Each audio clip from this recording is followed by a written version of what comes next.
in the chambers below the Sphinx and the Pyramid of Giza.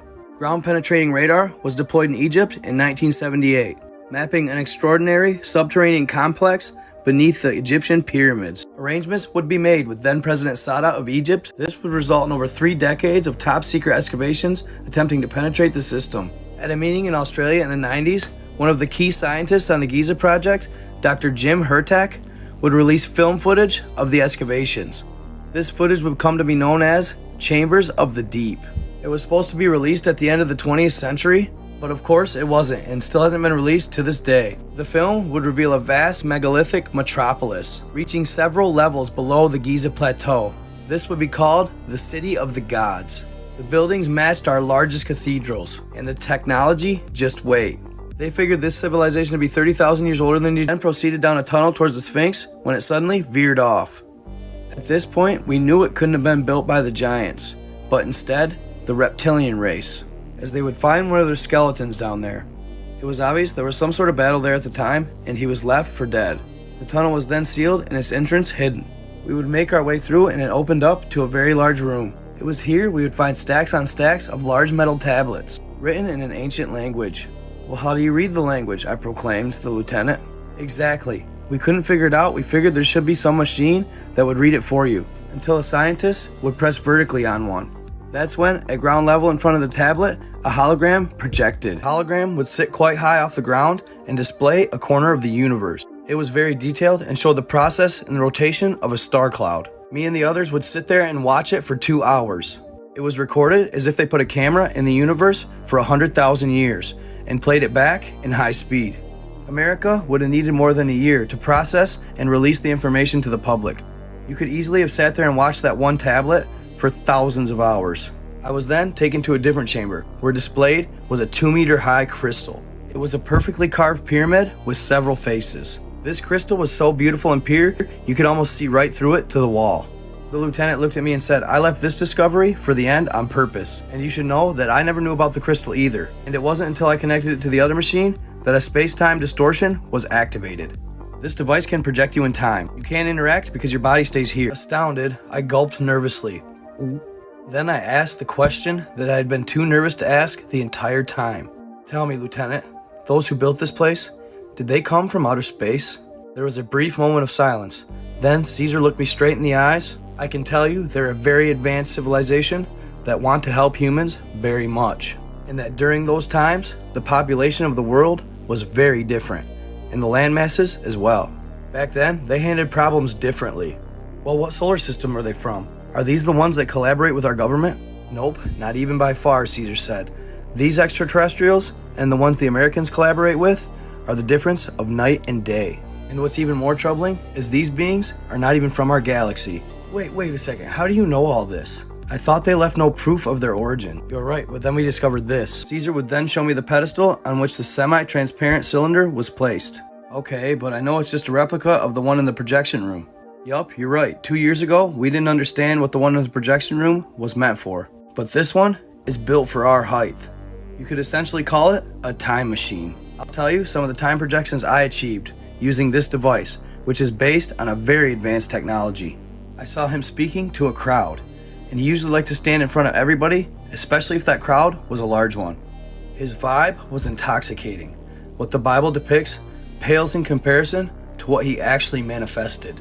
He was actually much shorter in person, and his nose much wider at the base, but he resonated with the people. They loved to hear him talk. I projected as soon as he started giving his speech, and as soon as I did, he looked up at me, acknowledging my presence. Too controversial? Check my YouTube for more. Alright y'all, Chambers of the Deep, Secrets of the Sphinx. So after the lieutenant shows the doctor all the tablets, the projection room, and the time traveling machine, he proceeds to tell the doctor the story of how he time traveled to watch Jesus, explaining that when he got there, Jesus actually made eye contact with him as he was listening to him in spirit or soul form. He was astral traveling, more or less. So this is where it starts to get a little controversial. He follows Jesus all the way up to his crucifixion, and the claims he makes in the process are astounding. His first claim, and one of his most controversial, was the fact that Jesus and Mary Magdalene were much closer than people believed, and that with him and the 12 disciples was Mary plus 2 other women. It gets kind of crazy. This is where he says they openly did actually have sex. This includes Jesus. You can see all the blasphemy comments now. But he proceeded to say that the Vatican even knew about this. That it said in some of the original scripture of the Bible that they would only tend to do it when they were nearby water.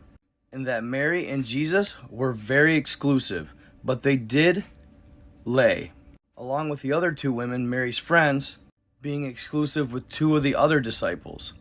But when the Vatican found this out and actually read it in the original scripture, they had a vote. The vote was based on whether or not they should include this in the future written Bibles, or should they just make Jesus abstinent. Caesar, the lieutenant, goes on to say that the vote was very close, but it won on the abstinent side. And I can kind of understand why. You have kids going to church, and as humans and society, we have a hard enough time regulating sex as it is. And last but not least, the crucifixion. It goes per usual, except in real life, he had no help carrying his cross. It even got so bad at one time, the crowd was throwing so many stones at him, he couldn't even move forward. So the guards had to intervene, pushing the crowd back and letting Jesus get back up. They would almost have to escort him all the way to the cross. And once there, everything went pretty normal. Forgive them, for they know not what they do, Father. The history as far as those accounts, accurate. Until the end, when they puncture his chest with the spear of destiny. As soon as this happens, a loud thunder booms in the sky. The crowd looks up and sees lightning striking throughout the cloud. It begins to rain very hard, and then suddenly, 2 large crafts come out of the sky. They lower to above Jesus and send a frequency wave. This frequency scatters the crowd. And there's actually much more to this story, and I'm going to continue on, but that pretty much wraps up what happened at the Pyramid of Giza. The journal would go on to talk about how the tunnels were connected all over the world.